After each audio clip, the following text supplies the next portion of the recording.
అనుదిన నిత్యజీవపు మాటలు. దేవుని నామానికి మహిమ కలుగునుగాక. దేవుని వాక్యాన్ని చదువుకుందాము. నిర్నిమిత్తముగా నన్ను బాధించిన వారిని నేను సంరక్షించి తిని గదా. కీర్తనల గ్రంథము 7వ అధ్యాయము 5వ వచనం. దేవుడు దావీదునకు తోడుగా ఉండుట సౌలు చూచి అసూయపడి అతనిని చంపడానికి పూనుకున్నాడు. నిర్నిమిత్తముగా సౌలు అతని తరుముకుంటూ ప్రాణం తీయడానికి చాలాసార్లు ప్రయత్నం చేశాడు. దావీదు అతనికి ఏ హాని చేయలేదు. అయినను సౌలు దావీదును వదిలిపెట్టలేదు.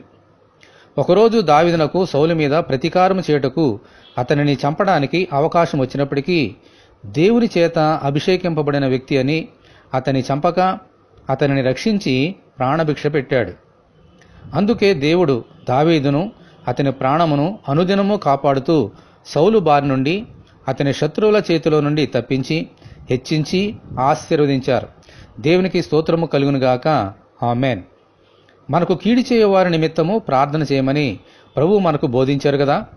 మనము కూడా దావీదు వలె మనలను హింసించు వారి కొరకు, బాధపెట్టు వారి కొరకు ప్రార్థన చేసుకుంటూ ఆయన మార్గంలో కొనసాగిపోదాం. ఇటువంటి కృప కొరకు మనమందరము దేవుని ప్రార్థన చేసుకుందాము. ప్రభువా, మీకు వందనములు.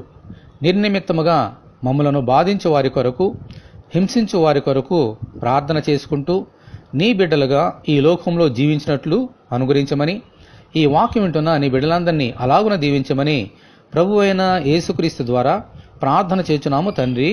ఆమేన్. ప్రభు అయిన యేసుక్రీస్తు కృప మనకందరికీ తోడే ఉండి నడిపించునుగాక. ఆమేన్.